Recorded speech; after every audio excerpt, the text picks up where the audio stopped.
So I'm Hermione Lee, and I'm not going to tell you anything about Tom Stoppard, the titles of his plays, the lists of his honours, the reasons we all admire him. But I do want to say that I feel extremely lucky, and I think all of us feel extremely lucky and privileged to be able to spend some time in his company during his tenure this week of the Humanitas chair. Yesterday, I'm sure many of you were at his talk yesterday, you spoke about George Weidenfeld with the adjective magnanimous, and I think the adjective can be reapplied to you. Oh, thank you. So since we're here in Oxford, I would like to ask you some questions about the past. And I can't think of a better place to start than with your memory of a key moment in your history, which is the student production of Rosencrantz and Guildenstern that was put on by the Oxford Theatre Group in Edinburgh almost exactly 50 years ago in August 1966. And I know you've talked about this and written about this many times, but what are your memories of that now? I could begin a pace or two back from that because Trevor Nunn told me something which I either never knew or had forgotten about how we got to that point. Trevor Nunn was a young director, associate or assistant or some such a title under Peter Hall at the RSC, 1965. And somehow or other, the RSC, well, they received a donation to put on 3 plays, I think it was, in a kind of satellite house down Kingsway, not very far from the Aldwych, where the Royal Shakespeare Company had its London base. Am I loud enough? And so on. And one of the 3 plays they chose was a play I'd sent in, which was Rosencrantz and Guildenstern Are Dead. And the lit manager, I guess, Jeremy Brooks, I think he was called, anyway, they said, oh, well, we'll do this. And Peter, I think, gave it to Trevor to do. So it was sort of going to be my big chance and Trevor's big chance, because I don't know that he'd actually done a solo production there. But anyway, this pot of money disappeared. I didn't find out until much later, quite recently, that actually what happened was that the RSC needed it more. They had other uses for it. And so it got drawn back into the kitty. So this little season went down the plug hole. Yeah. And the Royal Shakespeare Company, possibly through Jeremy Brooks, who was the kind of dramaturg figure, passed it to, do you remember Frank Hawser? You know, you don't. You're far too young. He ran the Oxford Playhouse. And in 1965 or 6, Frank Hawser said, well, there's this play, we can't do it anymore. Have a look at it. And Hawser gave it to OTG, Right. who then took it to Edinburgh. And how did that go? In The Sun Also Rises, Mike Campbell says that he went broke 2 ways, slowly and suddenly. Well,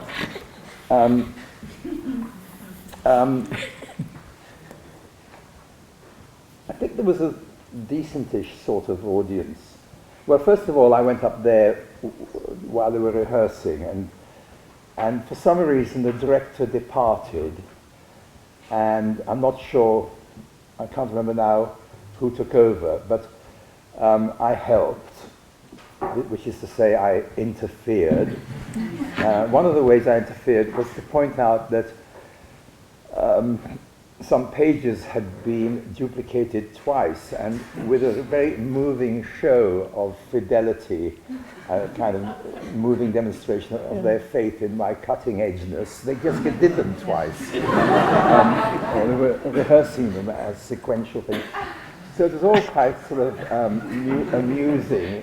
Ophelia, the person who played Ophelia, I was talking to, said... Janice. She said... what was that? She said they thought it was just modern drama when they got this stuff redone. Yeah, they just thought, well, that's the way theatre is nowadays. The theatre of the absurd, but this turned out to be the theatre of the ludicrous. And Janet Watts, she ended up as a Guardian journalist, a distinguished journalist on the Guardian. Rosencrantz was a lawyer. He did law, and I don't really remember very much about the other people. Should I go on a bit or not? Go on a bit about it. It's good. Well, there was my play, and there was a late night cabaret, and the main person in the late night cabaret was Mick Sadler, who was completely brilliant, absolutely brilliant, and he did actually write some plays, radio plays, I think. And then he went to live in France and married a French girl and basically started writing in French instead of English. And I actually ran into him, I don't know, a few years ago now. And the woman, I think she was the only woman in this quartet of late night cabaret, was Diana Quick, whom you all know. So it was a very nice and interesting crossroads for a number of people. But until that extraordinary review happened, which was the Ronald Brydon review in The Observer, when everything changed overnight, as it were, it had been just a small production in a hall. It was a small production in a church hall, which no longer exists. I went looking for it years later. And I was sort of walking away from the theatre with the actors or somebody, and I knew Ronald Brydon actually, who was the critic, because he'd been editing a magazine in which I had a short story or two published a few years earlier. And he sort of looked round as he walked away, sort of slightly quizzically, and it must have been a Saturday night. I don't know. No, it couldn't have been a Saturday night, because on the Sunday I had to go back to London, and on the train I read this review, which was really, sort of very gratifying. And when I got to London, maybe a day or two later, I got a telegram. We had telegrams. What you could do is you could text somebody, and a person on a bicycle delivered your text. Not exactly a penny farthing, but it might as well have been. From the National Theatre, from Ken Tynan, asking to see the script or see me or something. And that must have been 50 years ago in August. Yes, so you had been working for a long time. You'd been a journalist, you'd been writing all kinds of plays, you'd had things put on. Then there was this student production, then it got taken up and taken to the National. Everything completely changed. I mean, this is a well-known story, but it's interesting to ask you about it now, 50 years on. So do you think that astonishing moment of success, where then, you were the Tom Stoppard that people knew, do you think that was liberating to you and kind of empowering, or did it create sort of burden of expectation? I mean, when you look back on that change now, how does it feel to you now? Well, I was married with a child. In fact, mirabile dictu, my eldest son is 50. He was 50 in May, so there you are. He was 3 months old or 4 months old. And I had to earn a living. So I think it's fair to say that the sort of instant feeling was that I didn't have to scrabble to suddenly pay the rent or whatever. So that was nice, because it wasn't a lot of money, but it was a lot to me. So I could relax on that front a bit. And then life became a bit too exciting in the sense that the play was then taken up by an American producer to do in New York, and we all went to New York on the Queen Mary, and on the boat was John Borman and his family, also going to New York. I can't remember why. And then we were in New York for quite a while, and then the play opened in New York, and that went well. It was all a bit unreal, really. So did you immediately start thinking, my God, now I'm going to have to write another terrific play? You didn't? Not at all. In fact, I had already done some sort of first draft of a short play called The Real Inspector Hound. But now, you know, I guess it must have been the summer of '68. You know, now I could afford to rent a bungalow and go and write my play with my family there and everything. That's what I did. But I discovered, I mean, later, much later, because in fact, the next time I produced a script, which was a full-length play, it was called Jumpers. Jumpers was put on in '72, so in other words, it was kind of like a 5-year gap. And I know my sweet agent, my friend Ken Ewing, the late Ken Ewing, I learned subsequently that they were in the office, they were saying, well, why isn't he writing another play? It never occurred to me there was any hurry about that. Yeah, but that's what happened. So in the last 50 years, there have been innumerable productions of Rosencrantz and Guildenstern, and many, many productions of many of your other plays, and you're often involved in these new productions. So recently there have been, for instance, revivals of Indian Ink and The Real Thing in New York, and there was a revival of Hapgood at the Hampstead Theatre, and there's going to be a new production of Travesties coming, I gather. So when that happens, does it take you back to the period in your life when you wrote the play? Does it act as a sort of trigger when you're in rehearsal watching somebody do a new production of that play? Do you think back to the time when you wrote it? Well, in some cases, more than in others. This is all a bit premature, really, but never mind, it's only us.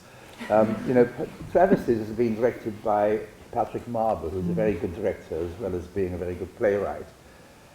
And he wants to put things back, which I shortened. There's a section, there's a catechism section where James Joyce and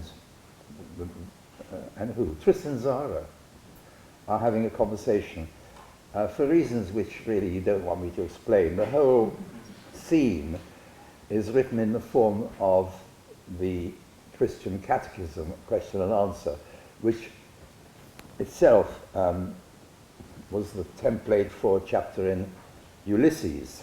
So that's what I was doing. I was doing a Ulysses bit, and it was obviously far too long for its own good, and was done in a kind of Joycean, jokey way. I wish I could convey it. Well, a question would be, by what term denoting amicability and age did R refer to Zara? And the answer would be good old Zara. I mean, that kind of joke, you know, silence reigns. That's all right. So I'll get there in a minute, Hermione. It's fine. The point is that this Q&A was too long for its own good, and so there's various editions of this play in print, and there's one where it's shorter. Patrick has got hold of every edition, and he wants to bring back bits he liked, which I'd not only cut, but forgotten about years ago. Should I tell you about Cecily's lecture? Yes. Okay, I'll pretend that nobody knows about this. The very first time this play was done, and it's a very light-hearted play, and there's a scene done in limerick form, and most of the first act is modelled on the importance of being earnest. So it's all kind of fun stuff. And then there's an interval, and after the interval there's a young librarianess who is a kind of acolyte or satellite of Lenin, who was also in Zurich at that time, along with Tristan Tzara and James Joyce. And this librarianess, who's called Cecily, I gave her a 3-page speech, which very sort of without, fairly fully, told the story of Bolshevism from the moment Das Kapital was published until Lenin arrived from Zurich at the Finland station. To my mind, it was very funny because, well, it was a very private joke, because I thought they're all going out, I think, into the interval, ordering gin and tonic, thinking, oh, it's a rather fun, darling, don't you think? And then they'd come back, and they'd be saying, what? As this endless monologue unrolled, without any jokes in it. But however, the Lord was looking after me. Cecily got a sore throat, whether it was a diplomatic sore throat or not. So we actually, when it came to it, we did the first paragraph of this interminable monologue. We did the last paragraph and got on with the play. So that's the end of paragraph 1. Then what happened was, a year later, the play was going to be done in Paris. And the director called me and said, I'm doing your play, and it's great, and is there anything you want to tell me? And I said, no, it's just... I said, no, hang on a minute. Cecily's lecture, you really don't have to use all of that. And he said, mais non, c'est magnifique. And I said, believe me, I've been there. We began with the last paragraph, and really, you should do that too. And he said, non, j'adore, je l'adore. So I thought, sur votre tête be it optimised. So months go by, and we have another conversation. The play's opened, seems to have gone fine, and he was telling me about it on the phone, and I said, and what about Cecily's lecture? Ah, formidable. And I'm thinking, this is a bloody kind of audience I deserve. And then I went to Paris to have a look, and it was absolutely true what he said. She did the whole thing. You could have heard a pin drop, but he hadn't mentioned that she was stark naked.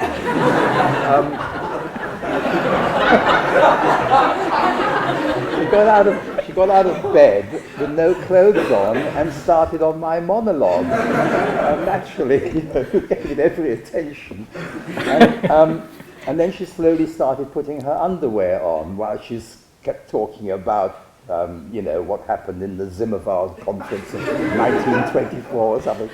And finally, she got to the end and she was dressed. That was sort of rather wonderful theatre. Brilliant. Actually, do you remember Brecht's Galileo? There's a wonderful scene in Galileo where he gets put into his robes while he's speaking.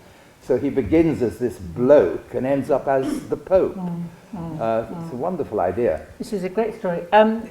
Just the thing about changes, it's very interesting. I mean, most people in this room have seen or worked on or own copies of your plays. We've probably all got a copy of Arcadia in our room that's very precious to us. You seem to be saying that, and something of that you were saying last night, that things can change, that there's no such thing as a sacred text. And well, there is for other writers, I think. But isn't there for you? Wouldn't you mind? I mean, if an actor's doing your play and they get the lines wrong, don't you mind? Oh, crikey, I see what you mean. Yeah, of course I do. What I mean is, it's fine if I change it. I misunderstood you. Yes. The text is sacred until I change it. I don't actually want actors to decide that there's another way of doing this. But you change things Why? Because plays change historically, so that a play that you've written in the 1970s might feel very differently now, or because in rehearsal of a new production of a play you'll think this bit needs cutting or isn't as clear as I want it to be. How, are the changes always to do with clarity or structure, or? I think any good reason to change is a good reason, and it could be any of those things. There are things which you think are kind of rather funny and clever and nice jokes in one decade, and then 2 decades go by and you don't feel like that anymore about that particular line, and you're quite glad to see the back of it. When I did a film, I was only once in the position of having my own film, a film of my own play, and at the time, the film, at the time I was editing it to deliver the film, I ended up with a cut where, for the life of me, I couldn't see where I would take out 5 seconds. Everything was tight, but there was no way I could ever. And then this year was his 25th anniversary, and they were reissuing it as a DVD. My children used to say that nothing very much happened to my film. My children, who were at that sort of age where they would say that sort of thing, claimed that you could actually get a copy of my film at the garage if you bought 15 litres of petrol, or you could choose between mine and Heaven's Gate or something like that. Anyway, the thing is that this year's 25th anniversary, and they reissued it, and we did stuff. And when I watched it, I badly wanted to take 10 minutes out of it, and could. I knew exactly what I wanted to do to it, which was to take this, that, or... So everything was the same, except 25 years had gone by, and instead of being unable to take out 10 seconds, I could take out 10 minutes. Unfortunately, I wasn't allowed to. It's too expensive. But I don't know if that answers the question in any way. It does. It's just this thing about looking back on work that you've done and thinking, I wish I could have lost 10 minutes there, or I'd like to change a line, or cut this bit, or change it. I mean, do you not ever look back on your own work and think that was perfect? Well, you think twice before acceding to something which sounds incredibly vain, but how can I put this? There are certain things just here and there, which in a way, which for me is an affirmation about some secret in the creative process. There are some things here and there which are actually better than I am. Can you give an example? No, I couldn't. No? I couldn't. So this isn't a whole play? No, it's a speech here and a speech there, and you just somehow are given access to a form of words and the thought. Could I tell? You know my story about Belinsky in Place of Utopia? Can I say about that? Belinsky was we're talking about Russia in the 1830s. Belinsky was a youngish man who was ill. He was a literary critic. I know about him because I was really writing about a man called Alexander Herzen, who was perhaps the favorite dead person of Isaiah Berlin. Herzen and Bukhanin and other people were in Paris. Herzen was, as it were, in self-exile. Belinsky, who had TB,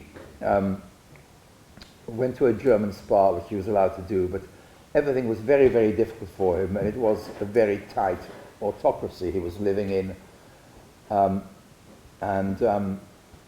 He'd written a play when he was a student. So this is what he's... I know this is weird, but I think I invented this, and if I didn't, then I found it in something of Belinsky's, and I actually forgot which. But anyway, what he says is about himself. What he says is, you know, I wrote a play, tried to write poetry. It was no good. It was no good. He said, when you can watch a real poet at work, and you can see him sitting at a table with a pen in his hand, and the pen is moving, and then it stops, and then it moves again. And Belinsky says, where did he go in that moment? And it's true, you go in that moment to a place which, as it were, reformulates you in a way that makes it possible to write the next bit. And sometimes that next bit you feel is pretty good. But when Belinsky's saying that, and when you're, as it were, having him say that, you're not of the school, are you, that says somehow the writing makes itself, somehow it comes out of some unconscious place that you're not fully in control of, the characters take on a life of their own, all that. Yeah. You don't really say that, do you? No, I don't. But I do say that the characters keep telling you where the play goes next, which is not the same thing. No, sure. I mean, writing plays is actually some kind of poise or balance between the utterance and the situation. And it's probably true that progressively I demand to know less about the situation in advance, and the characters, or indeed where the story has got to. It just tells you what would be good to happen next.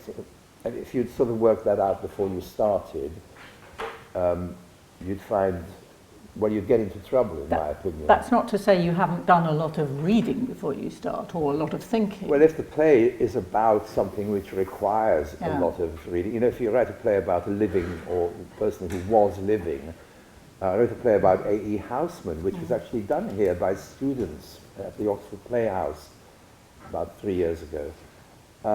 If you're writing about somebody like A.E. Housman, who was a classical scholar as well as a poet, you could spend an awful long time reading him and about him. But in that case, I found it very enjoyable and absorbing, and had to kind of stop myself reading. But do you also have to stop yourself reading because there might be a point when you've read too much? Or no, it's not that. I'd said that I'll give you a play in October, and so on, and suddenly it's March and you haven't started because the reading has been so enjoyable. Okay. And I wanted to do the play for Richard Eyre, who was leaving the National Theatre in a certain month, and in fact this was his last play that he did there. And actually the same thing happened with Nick Heitner. It was his last play, the play I wrote. The play What I Wrote.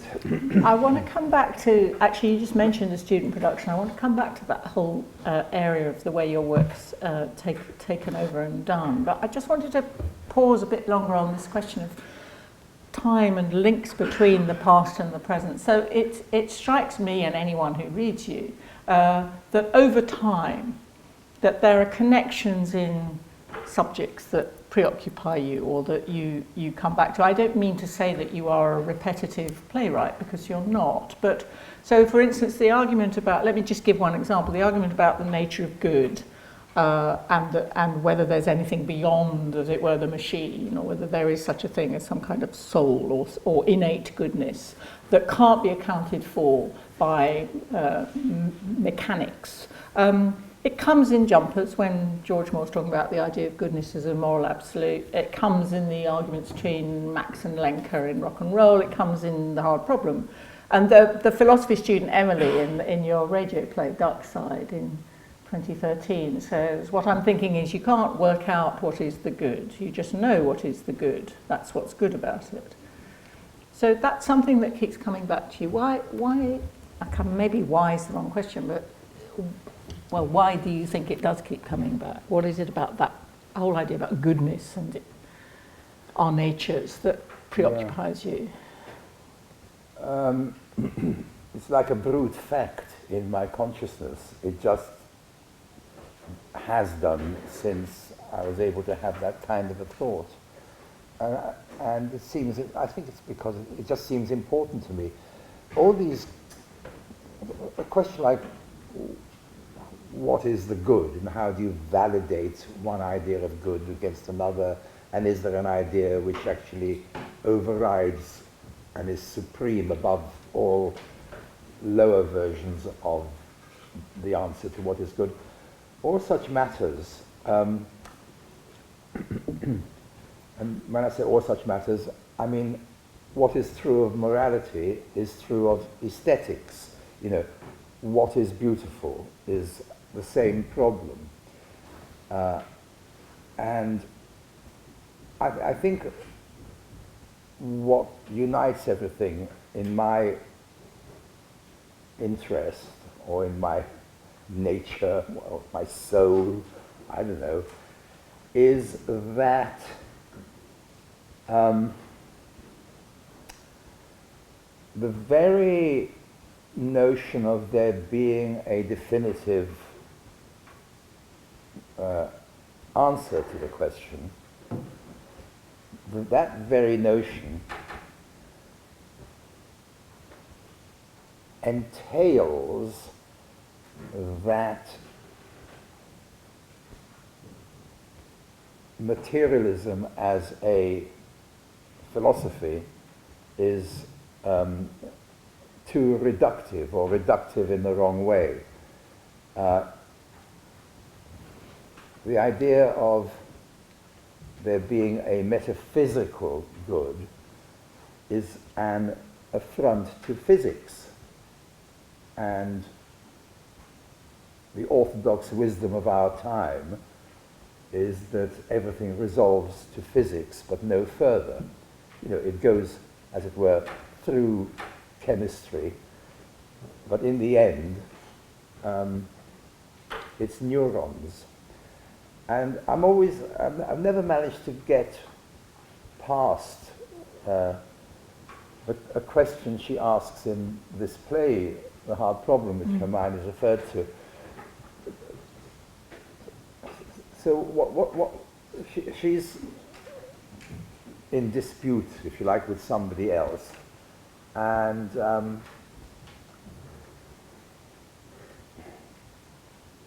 the play is actually about the possibility of altruism, an altruism which isn't self-serving, which doesn't have a secret agenda. Mother love would be an example of where you might argue the point. Is the instinct of a mother towards her baby something ultimately metaphysical, or is it one of the many expressions of the idea of the selfish gene, you know? And I suppose in the end, it's something in one's character which makes one embrace one version of that and slightly recoil from the other version of an explanation. Yes. And in the case of this character, she recoils, and she seems to need metaphysics to provide, and this is the paradox, to provide a solid foundation for living. Slightly kind of lost track of where that sentence began. Can I butt into it? Because there's a question about then loading the dice. So you were talking a bit last night about how much the author in a play, as opposed to a novel or a poem, channels themselves through their characters. So is there a thing you do, for instance, in The Hard Problem, where you channel your view of this, your innate, what you call something in your temperament or your character, which makes you come down on one or other side of these arguments? So that there are characters in the plays, and it may not only be about this, but in other matters too, who are sort of channeling you, who are, you're loading the dice, or you're making them speak for you. Do you do that? Yeah, but actually, very often, I have to, when there is an argument, obviously I have to provide both sides of it. You know, in travesties, James Joyce, or let's forget any particular way, but, you know, if there's an argument about art and society, I might have a view about what art is, and somebody else might have a view that actually art is the way art expresses dialectical materialism, just like everything else. You know, a particular period of this or that in art. So I was saying, doing this so badly. What I'm trying to say is, there is no play if I'm not doing both sides of the argument. And that's quite good exercise for me. So you'd rather, if we're watching a play by Tom Stoppard, that we don't know while we're watching the play where you might stand? No, I don't think I can't stand that up. It's kind of obvious, I think.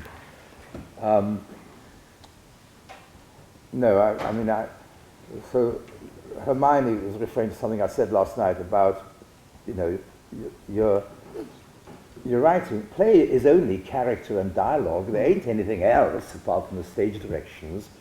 So, since they're characters talking to each other, it really shouldn't implicate necessarily the presence of the author's character. But of course it does. Otherwise, all plays would sound like each other, insofar as there aren't actually that many characters out there.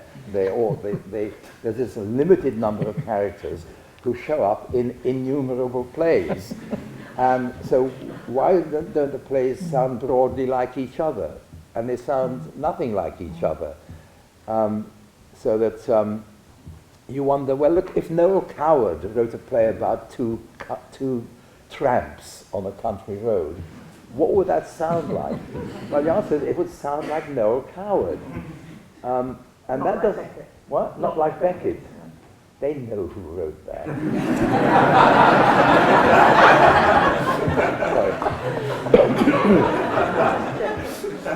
It would not be the first time I've overestimated my audience. Anyway, yeah.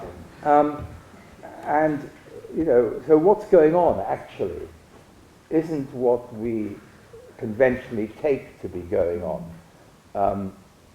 The authorial voice is in the character, no matter how little the character ostensibly resembles the author. I just want to jump to another way of coming at this very fascinating relationship between the play as a thing and the person behind it. And it's just come up in something you were saying as an example about mother love and altruism. So something that, just like this question of goodness, something that comes up a lot in different ways in the plays is a vulnerable child, or a child who is at the mercy of forces around him or her. Every good boy deserves favour, professional foul. A child that's a kind of pawn in a game, somebody else's game, as in Hapgood.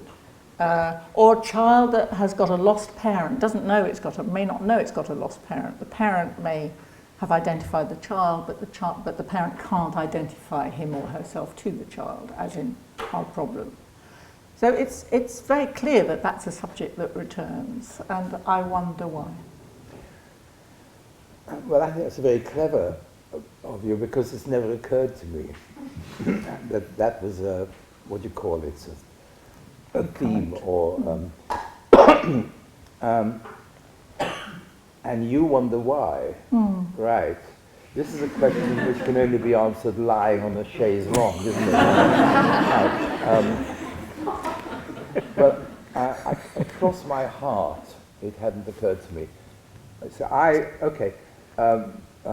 you know, I and my mother and my brother, we were in Singapore when the Japanese arrived, and women and children got on boats. The men stayed. My Czech father was actually on the last boat, but he was killed and the boat was bombed and so forth. So we didn't know about that until much, much later when we were in India. So maybe there's something in... So I was, if you like, I was fatherless between the age of 4 and 8. And then I had a stepfather whose name I now have. All I can say is that it never occurred to me that I wanted to explore that. It pops up. So my name is my stepfather's. My Czech name was Strausler. And I'm dimly aware, I can't give you chapter and verse, but I'm dimly aware that people are continually getting each other's names wrong in my work. Somebody called Moon is called something else. Mr. Melon is called Lemon. I don't know what's going on. I mean, obviously, on my level, I know what's going on. I'm just trying to be, just keep the thing vaguely alive, you know. So it's not just coming out featureless.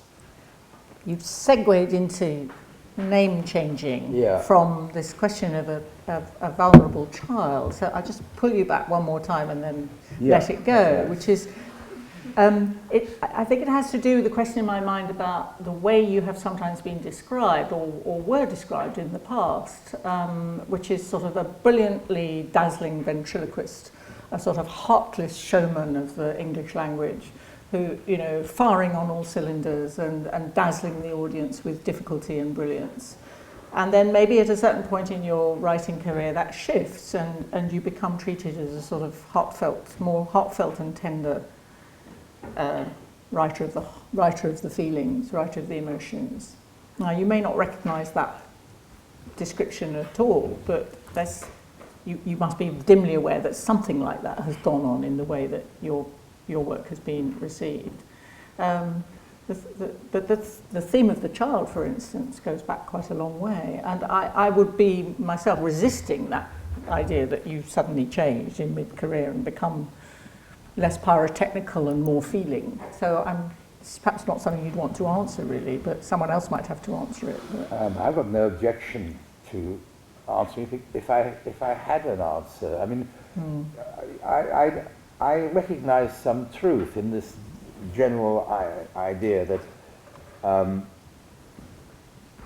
I think I just lost my shyness at a certain point, became less guarded, became more, to hell with it as an attitude.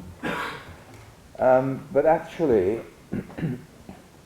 I think there's a more professional answer to that, and it is that I kind of understood that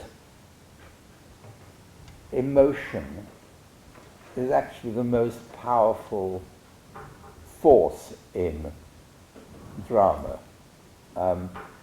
I tended to write, and I still do, tended to write on some level or another comedy, even when it's not ostensibly a comedy. I tended to write in a way which made you laugh or smile periodically, and then that laugh becomes something important in production. You don't want to lose it, so it seems more important than it ought to. I'm aware of all that,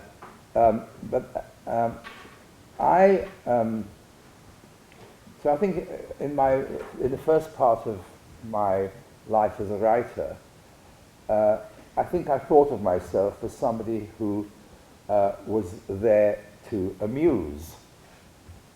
And then, bit by bit, I just sort of twigged that whereas the production of, let's say, a production of Jumpers, if a production of Jumpers somehow got some rhythm wrong or some level of reality wrong and didn't make anybody laugh, or hardly at all, the damage to the event would be enormous. Whereas if a play which was ultimately, there's a play called Rock and Roll, which, you know, does make you laugh now and again, I think. It does, or did anyway. But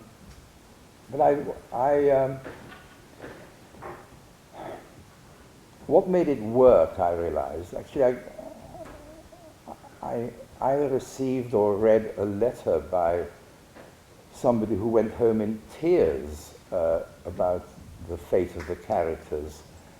Well, you'd never ever go home in tears about the fate of the characters in Jumpers. You know, they exist to put their foot on a tortoise and smash it by mistake. They exist to shoot an arrow randomly and kill their pet rabbit. You see what I mean? That's what they're for, and coupled with their rather kind of chop logic and arguments about this or that, and certainly about what is the good. But with Rock and Roll, there's a lot about politics, around about 1968, and there's quite a lot about rock and roll. But in the end, there's this strange little love story in it, which I didn't even recognize, and completely mismanaged, in that it's off stage for decades and has to somehow come back alive. And it did, to my astonishment. I mean, I wanted it to by then, but I thought I'd blown it. But no. This is, you know, to actually just pick up from your question rather than answer it. No, it does. I think somebody who says that, and they say it a lot, somebody who says that as a playwright, you know, I'd found my mind early, but I found my heart much later. That seems to me a completely intelligible remark. But I don't mean this in any unkind way. It doesn't interest me. I'm not interested. Obviously, one's duty is to write as well as you possibly can, and to write whatever it is that you are now in a state, in a fit state to write. I'd like to write another. To tell you the truth, you know, ever since a play like Travesties or Jumpers, I would like to write another of those, a sort of firework display of nonsense and comedy and song and jokes. I don't think that I'm able to now. And the last play I wrote was a kind of a smallish play with no, I didn't even personally put any music into it, did I? No, there was music put in. There was music put in, yeah. I know people want to ask you questions. I'm just going to ask a couple of shortish, as it were, bridge questions to let you all in. And it's a question about productions and about student productions. I'm sure that there are people in this room who are doing a student production possibly at this very moment or have done. How much involved have you been with that side of the presentation of your work? How often do you go and see a student production? How much sort of help do you give? And do you think there are plays of yours that are sort of favourite plays for productions within universities or colleges? Well, I came to The Invention of Love Here, which I think must have been 3 years ago, because it's a play which isn't done very often, and I'm fond of it, and also the people who put the play on had been in correspondence with me and so on. But I'm afraid this, the sad answer is not at all, especially the older I get, the less time there is. I don't even like going back. I mean, to be honest, even getting involved in a revival of a play now, it's inconvenient. I really would like to be looking forward, not backward. And I've got very little curiosity about revisiting my plays in productions here and there. I'm very closely involved, obviously, the first time the play is done, and by a kind of knock-on effect, that tends to be true of the first American production. But then, the play gets to be done in Australia. I don't go. I mean, I love Australia as it happens, but I did go. Did you happen to notice that Yukio Ninagawa died very recently? His obituary was in the paper a few days ago. He was a great Japanese director who did the Coast of Utopia in Tokyo, which I did go to. A wonderful man and a very wonderful production. But that is... But time is too short. Yeah. Yeah, thank you. Thank you.